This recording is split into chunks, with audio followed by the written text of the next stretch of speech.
Hello guys, welcome to the channel. It's TPM5 with another NBA video. In this one, I'm going to be discussing some NBA trades that have been rumored throughout the league over these last few days. So without further ado, let's get started. The first player I'm going to be talking about in this video is John Wall in a deal that sends him to the LA Clippers. In return, the Houston Rockets get Eric Bledsoe, Marcus Morris Sr., Justice Winslow, and a 2022 second round draft pick.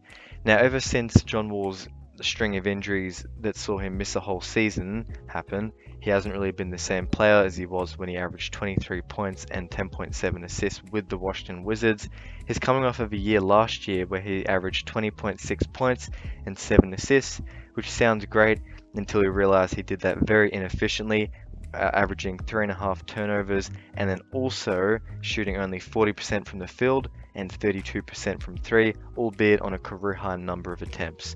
Now, this move makes sense for the Rockets as they get rid of John Wall, who's been sitting on the sidelines for the whole season, and they get some pieces that can help mentor this young roster. I guess the only issue with this trade for them is the pieces they're adding could help them win too many games and get them out of a premier lottery pick position. Now, Bledsoe hasn't really been the same since he left Milwaukee. He has a partially guaranteed deal for only 3.9 million next season, so that's a big tick for the Rockets. Now, when it comes to Marcus Morris Sr., his money is a little bit longer, and he'll be getting paid around 21 million in 2023-24. However, they get off of that John Wall money, and they almost in a way stretch it.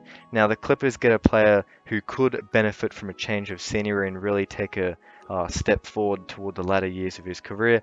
Obviously they're 25 and 25 and still looking to be competitive in the Western Conference.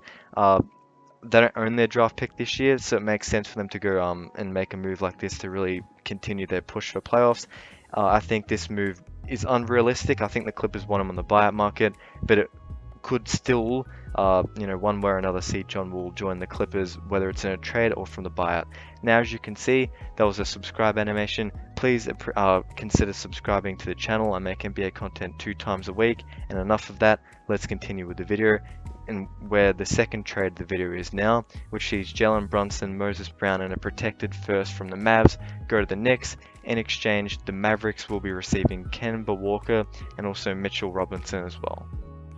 Now, from a Mavs perspective, this move does make sense because you're getting off of a guy that wants a 4-year, $80 million extension, or at least that's what is reportedly being pursued by the camp of Brunson. Now, you get a player in return, which is Kemba Walker, someone who can come in and be a playmaker alongside Luke and take some stress off of him. And in a new set of circumstances and on a cheap contract, it could see that be a very good move for the Mavs. Now, when it comes to getting Mitchell Robinson, it shores up their positions in the paint, as they've been 4th in the league in defensive rating, which sounds good. However, when inside the paint and inside the arc, they rank 16th in defensive rebounding percentage and also 28th in terms of block shots per game. So Robinson will shore them up there as well, and he is probably going to be a lot cheaper as the traditional 5-man in the league. Currently, they're not really being paid as much as they used to. And from a Knicks perspective, Brunson has extensive, links to the New York Knicks, as his father played there twice and has a good relationship with Leon Rose. And he also has a father that coached alongside Tom Thibodeau on a couple occasions too. The New York Knicks have needed a point guard for quite some time, and this gives them a great opportunity to do so. And given they are, willing to pay him, it makes a lot of sense for them to do that. They also get back Moses Brown, who's a center, traditional 5-man that can fill in some of that role that Mitchell Robinson played.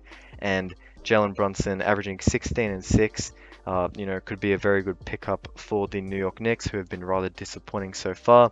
Now, Knicks fans, tell me what you think of that trade. I know you guys will tell me plenty about that. Now, on to the third and final trade of the video. As you can see, the OKC Thunder get a draft pick in 2023, a second round draft pick, and Kent Bazemore. In exchange, the Lakers get a player, Kenrich Williams, who's known as Kenny Hustle for his exploits on the defensive end. Now, as you guys know, the Lakers have been a major disappointment this year. I doubt this move is going to magically make them a 5 to 10 win better team. However, it can go a long way in terms of shoring up the rotation and getting them players that do, in fact, can actually play, unlike Kent Bazemore, who they've all but given up on. Now, just a couple notes about Kenrich Williams and why he's earned the name Kenny Hustle.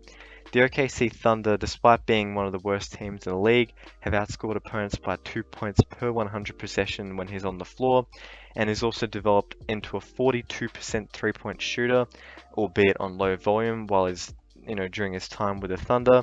Now he is not on a non-guaranteed deal next year, so the worst case for the Lakers is they get a player, they take a punt on it. If it doesn't work, they can they can just get rid of him, and if it works well, they'll have him for next year on a very cheap contract.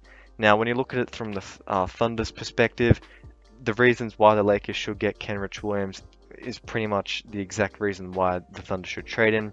He's helping them when he's on the floor a bit too much from a team that's trying to tank's perspective, and you also get a second round draft pick for taking on a player that the Lakers have had real trouble trading away in Kent Bazemore.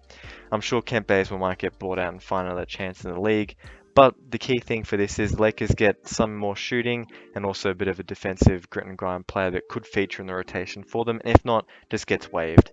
Now that is it for the video, so don't forget to like, share and subscribe. Please like the video, don't forget to comment, and also thank you for watching. Peace out. Bye.